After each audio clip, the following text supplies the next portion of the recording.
Good morning, Gamecock fans. Today is Tuesday, the worst day of the week, July 15th, halfway through the month, the year of our Lord 2025. And this is JC Shurburtt with coffee. I really appreciate you guys joining us today. Good day yesterday with SEC Media Days and all that. Always feels good to get football season kicked off. But I know what's on a lot of your minds, and that's recruiting. And we'll start with that and then get into some media day stuff here this morning. Uh, Tamarian Watkins commits to Texas A&M yesterday. I was reading some of the reaction, and there's been different. You report things from behind the scenes, different levels of confidence. I don't think. I mean, I've been kind of irrationally concerned about it. I don't know.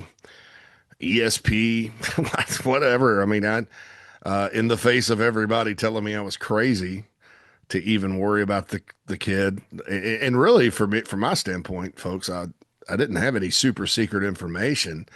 It was just a premonition, and because I was asked on the show one day, which is the most important recruit, and I said, well, for me, I kind of look at things because we've all know the story. We know that Matt Rowland caused a complete online meltdown when he decommitted and flipped to Florida back in the Spurrier era, and Carolina ended up with Sky Moore, who was the better player. At the end of the Spurrier era, there was no meltdown when Jair Alexander flipped to Louisville, and he's in the pros and was a first-round pick. There was when Mark Fields flipped to Clemson, because it's Clemson, but Mark Fields was a solid player there, part of, I think, some championship teams and had a good career, but he wasn't the 4 or 5 star guy that maybe he was projected to be. And Carolina ended up with Rashad Fenton, who at the end, who was pretty good. We've heard those stories time again. Look, Dylan Lonergan, if he had not surprisingly opted for Alabama over the summer, South Carolina may not have signed Lenore Sellers. So I never really get too high or too low anymore. I would rather Carolina's land guys than not, just because, you have to kind of deal with the fallout.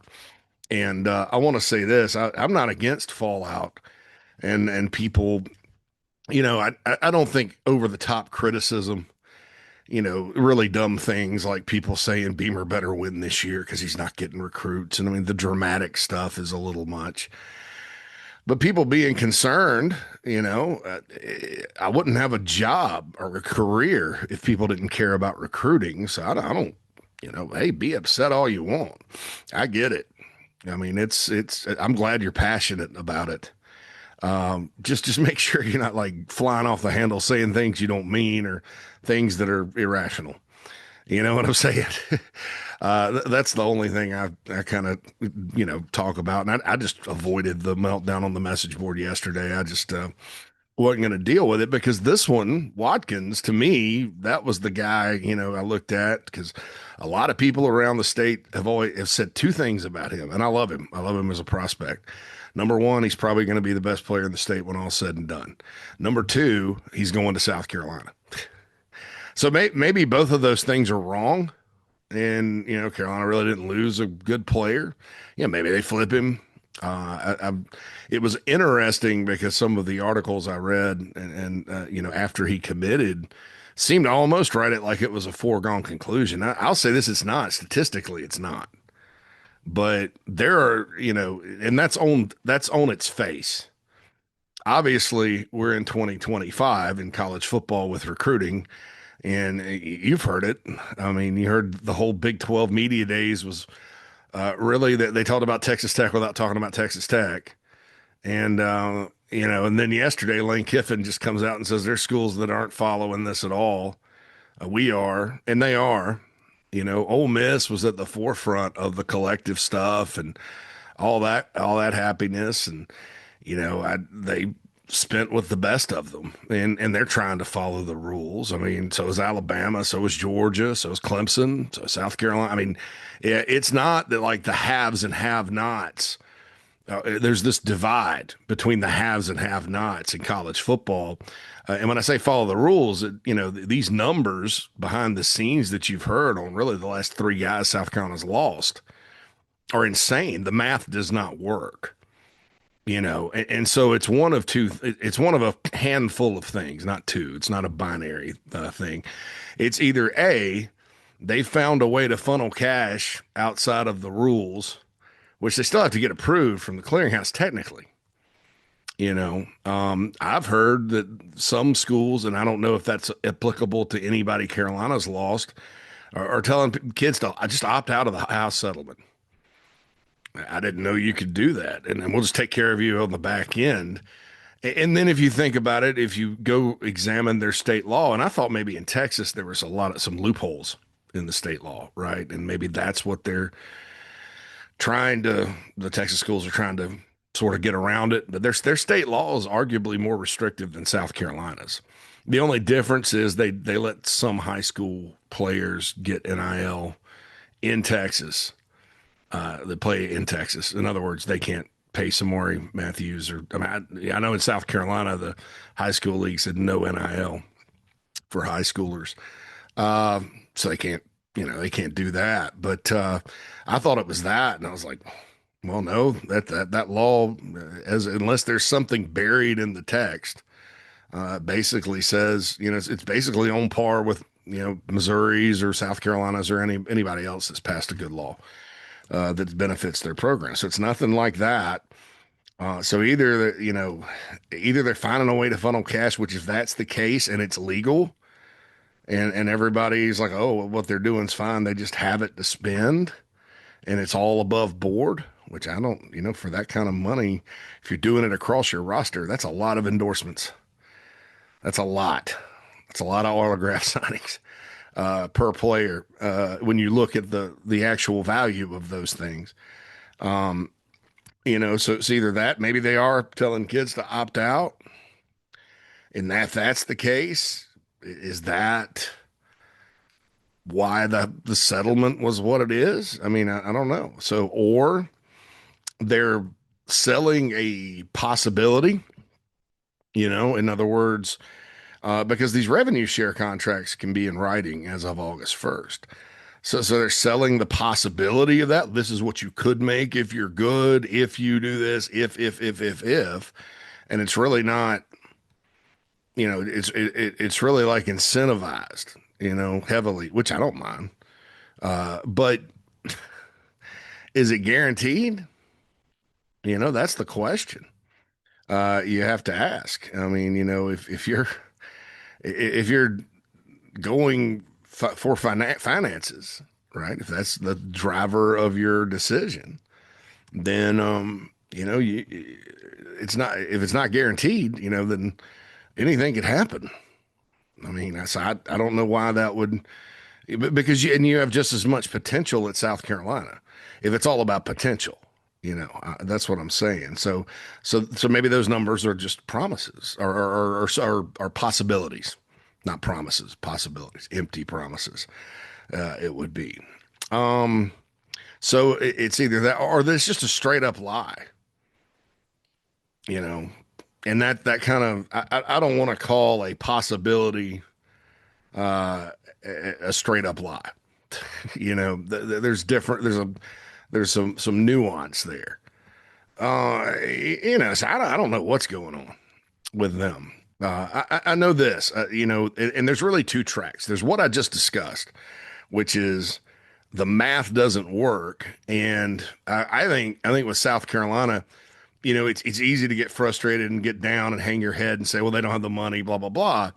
But South Carolina's in the same boat dealing with this handful of schools as other teams that have won national championships. I just mentioned Georgia, Alabama, and Clemson. So unlike maybe after the 2022 season, when Carolina really did not have the NIL money to go do what they needed to do in the portal across the board, and it was an issue. This isn't really an issue. It's some schools trying to kind of act like the house settlement never happened and continue on with the wild, wild west days. Now, Could they be right? Could these schools have guessed right and thought, I heard before they approved the settlement that these same handful of schools were telling kids that wasn't going to be approved. So maybe they're banking on that.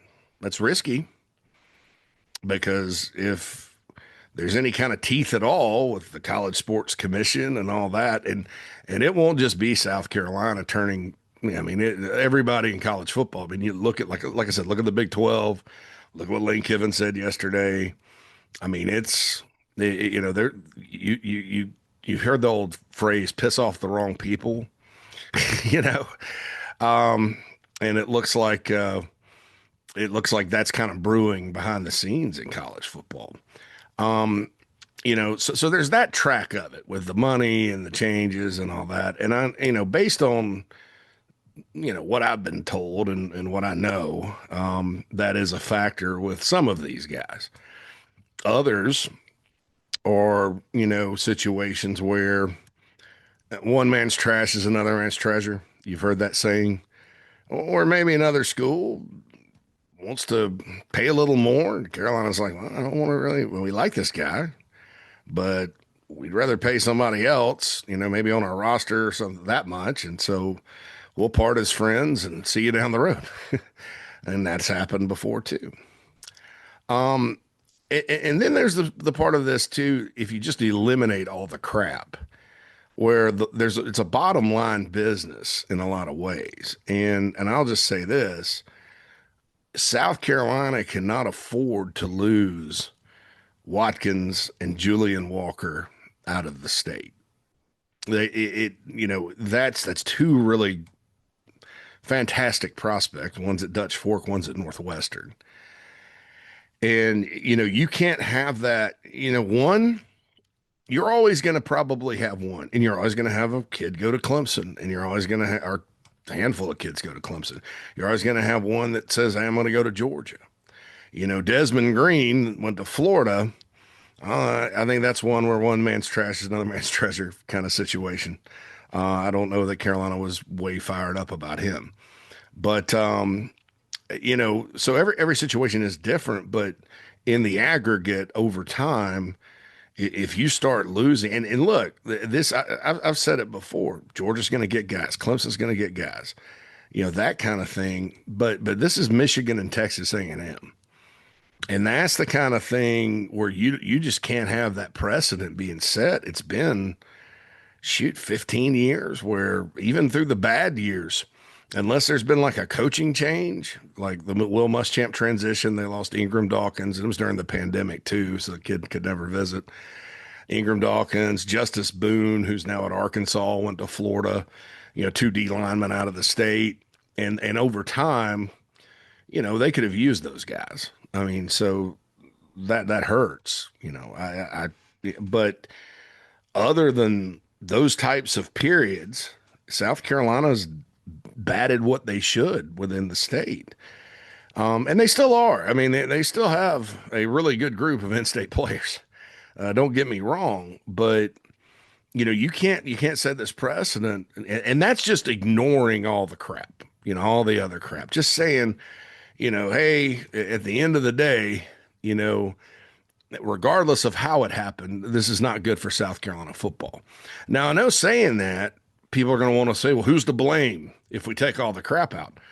Well, you can't really blame anybody because the crap does exist. But, I didn't want to sit here and be Pollyanna and, try to sound like I was making a bunch of excuses. I mean, that's reality. It's not an excuse. But just examining it from a football standpoint, it's going to be very, very hard if this continues over time. You just can't lose in-state players. Now, what were they supposed to do about this? There's nothing they could do. Better luck next time. But, we'll see kind of how it all plays out. Like I said, I don't know that I would have, because the more everybody just laughs at Watkins' decision, and I mean, we know how kids are, and kids get on social media and stuff and read things, and the more people are like, well, it's probably going to flip, Um, the more I think the chances are I'd stick with A&M because you don't nobody wants we respect my decision has sort of become a funny catchphrase because there was respect my decision, but there's some reality to that. Respect the decision, let the coaching staff work on it.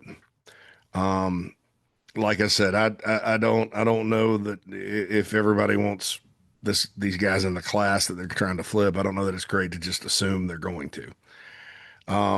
Do I think it's possible? Absolutely.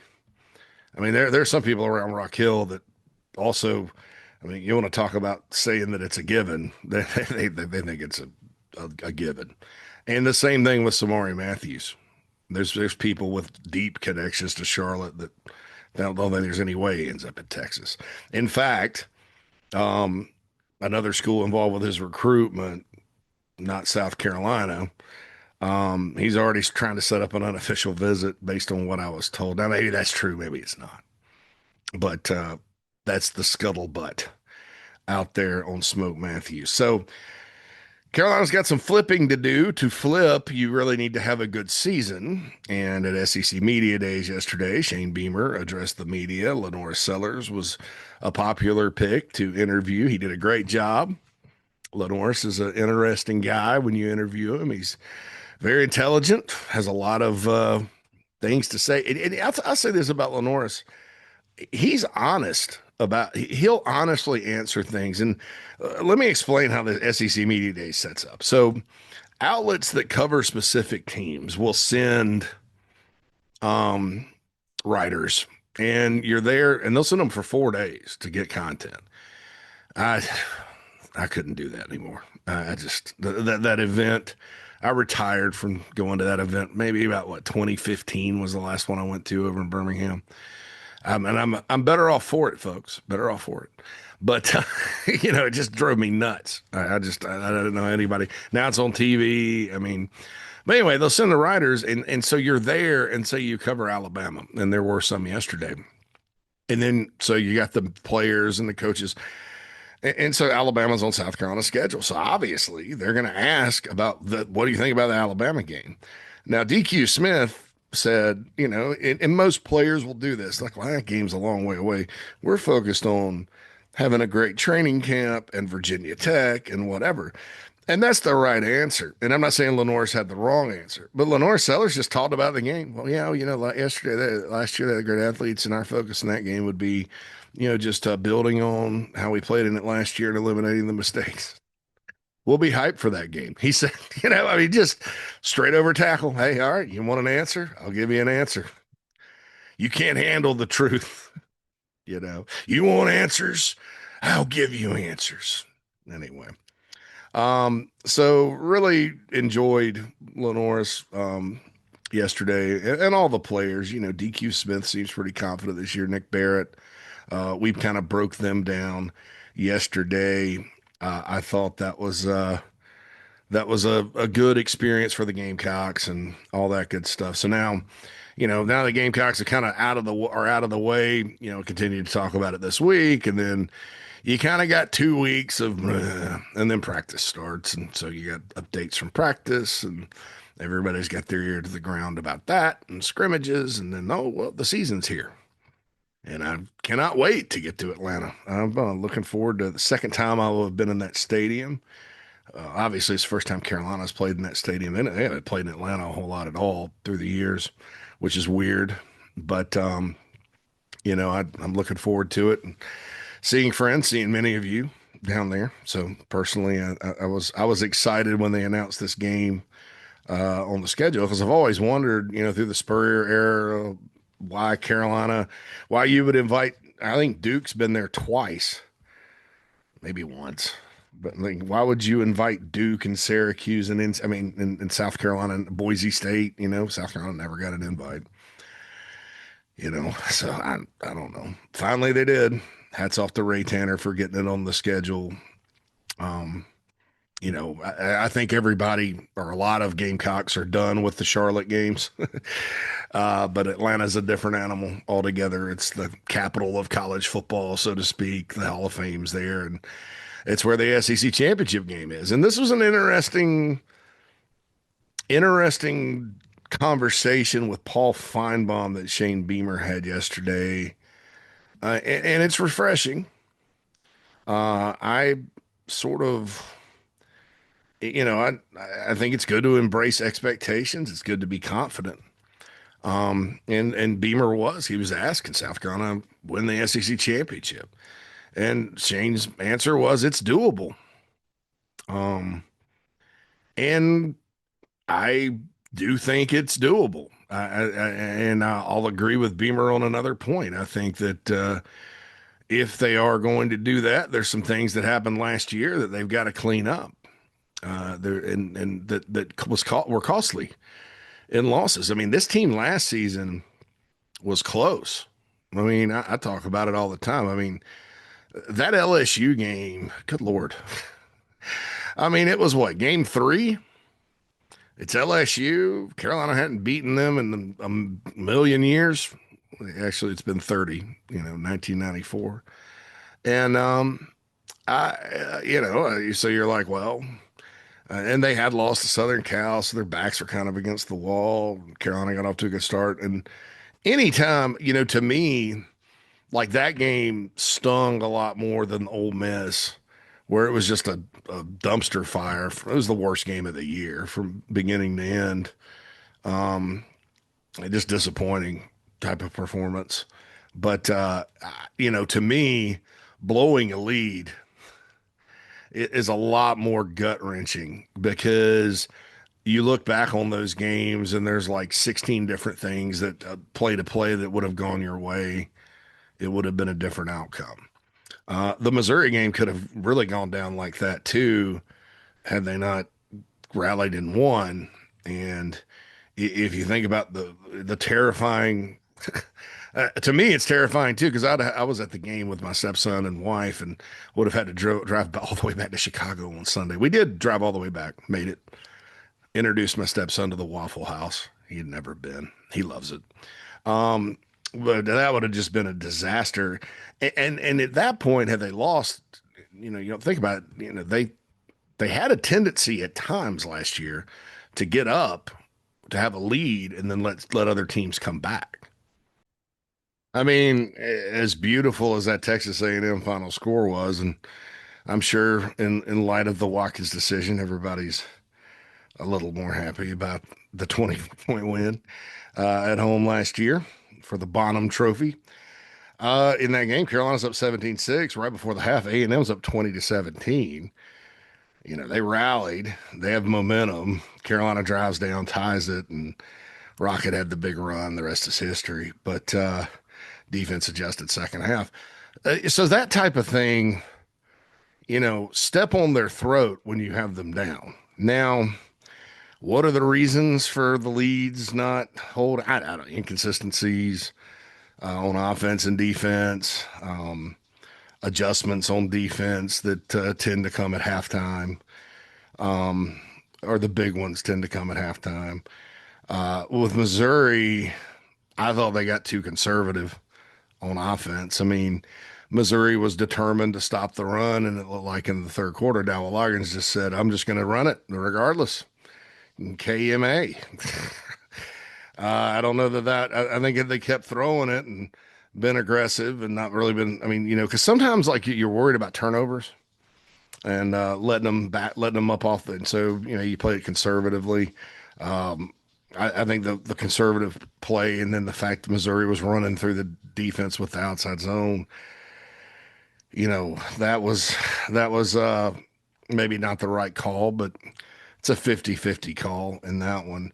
But there are different reasons for it, in various games. Obviously, LSU, Lenore Sellers got hurt and had to go out, and they had to go to Robbie Ashford. And you want to talk about conservative game plans.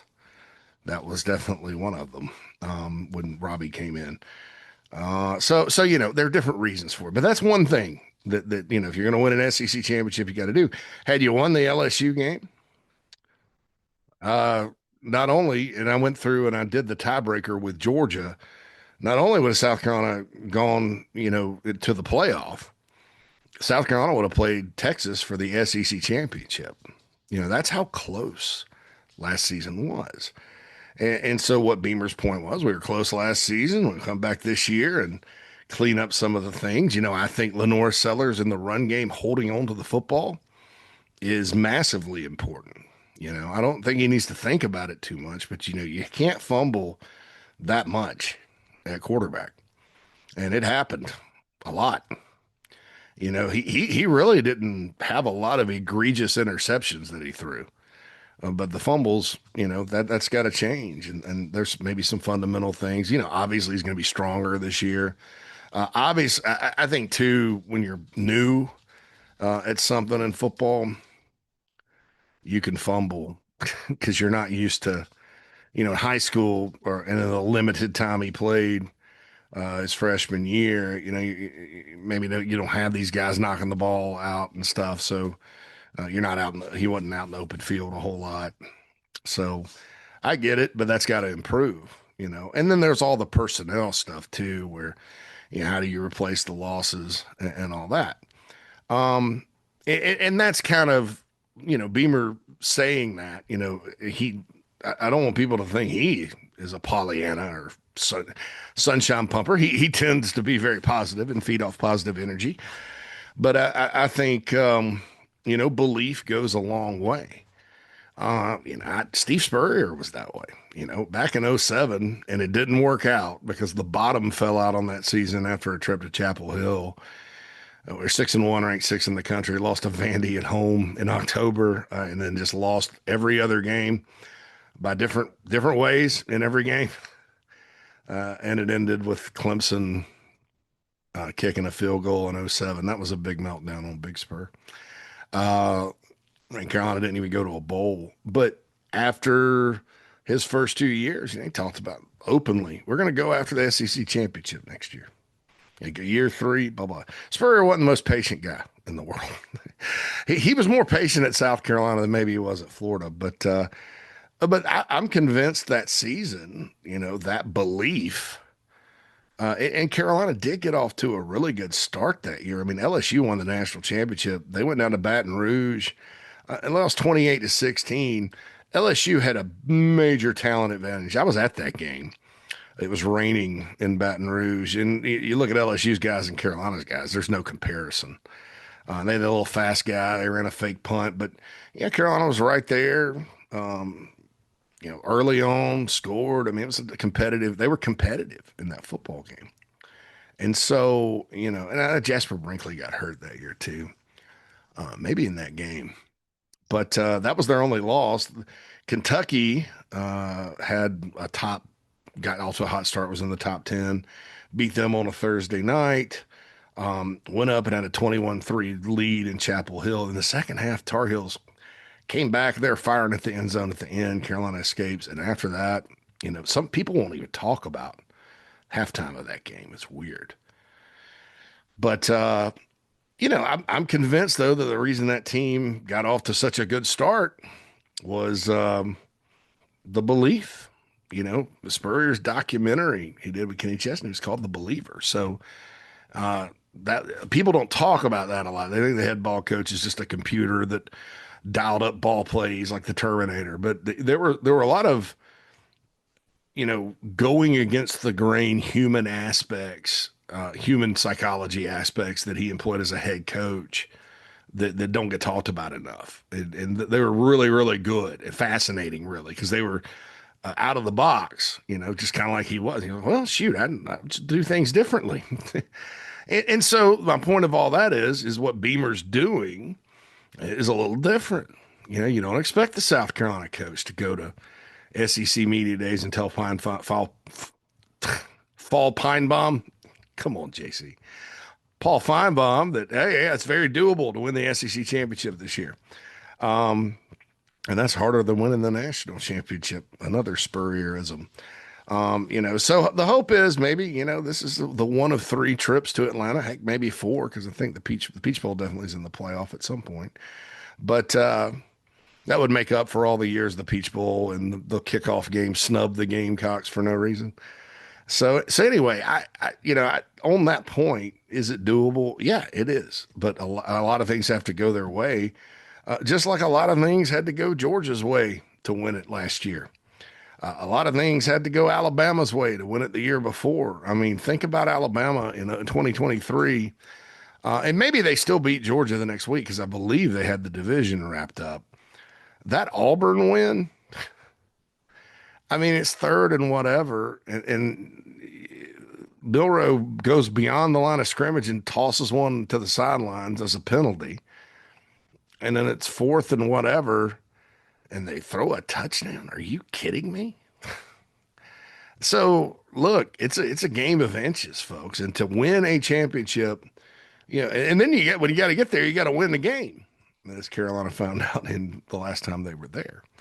And then that sets you, obviously, if you make it to Atlanta, precedent is that you're going to get a playoff berth, a playoff bid, which, you could probably go to Atlanta for the SEC championship game and play loose because really, if you win, you always want to win. And obviously, it's a championship game. You're going to be nervous, but there's a consolation prize there if you lose. As Texas found out, you get a playoff home game.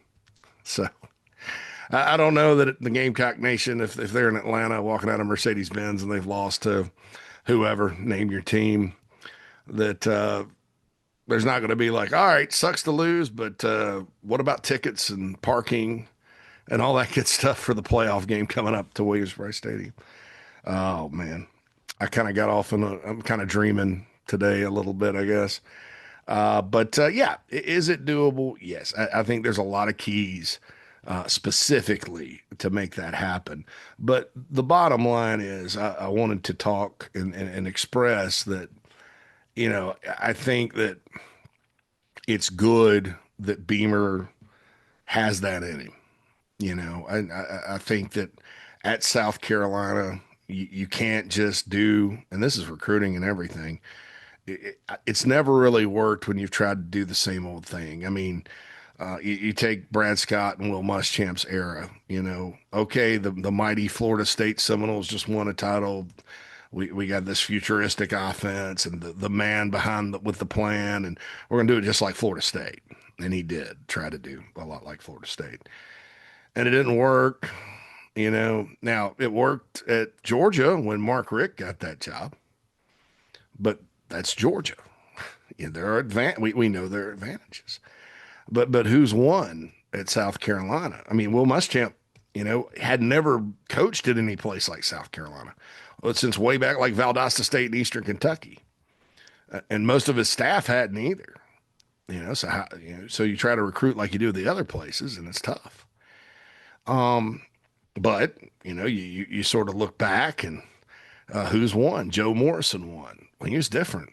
Well, the man in black was different and did different things, both football wise and demeanor and starting traditions. Lou Holtz different. I know you may think I'm crazy. Well, Holtz and Spurrier did it just like they did it other places, and yeah, but look at where Holtz and Spurrier had won before Notre Dame and Florida. I mean, Duke obviously was Spurrier. Holtz had won at NC State, Arkansas, Minnesota, William and Mary. I went all over the place, being physical and being a good motivator of talent.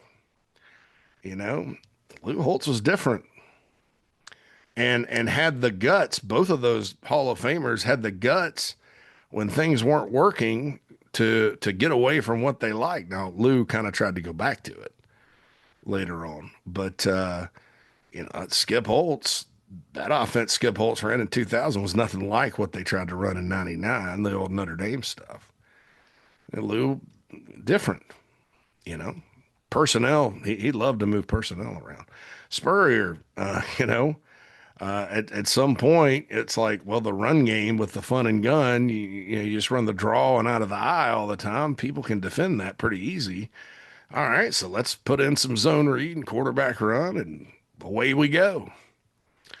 It works around here when it's different, and that's kind of been, the calling card. And South Carolina is different. I mean, and we all embrace that, right?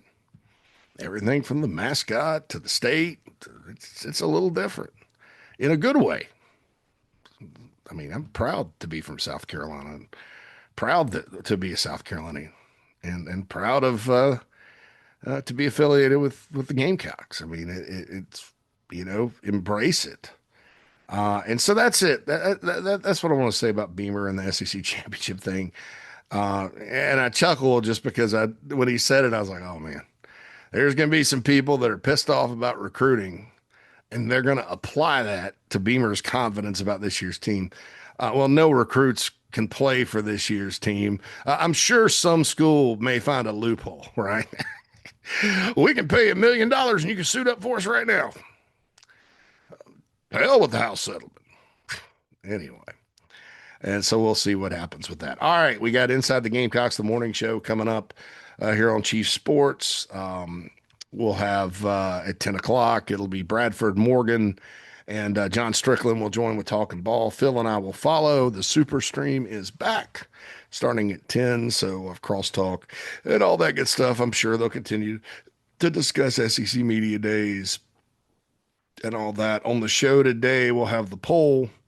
We'll have some off-topic discussion. Got into a good one about IKEA yesterday, but also recruiting. And I want to kind of get in today on the show, talk about like the future of collectives. I meant to talk about that yesterday, but after watching all those press conferences and then with the recruiting decision coming up, and Tamari and Watkins coming up, I just, I forgot. You ever forget? I forgot. So that's what's going on there. I have an AMA. Ask me anything on thebigspur.com. Use code the show 50 to get 50% off an annual membership to TBS if you want to get involved with that. And otherwise, folks, I'll holla at you soon. It's been JC Shurburtt with coffee. Holla.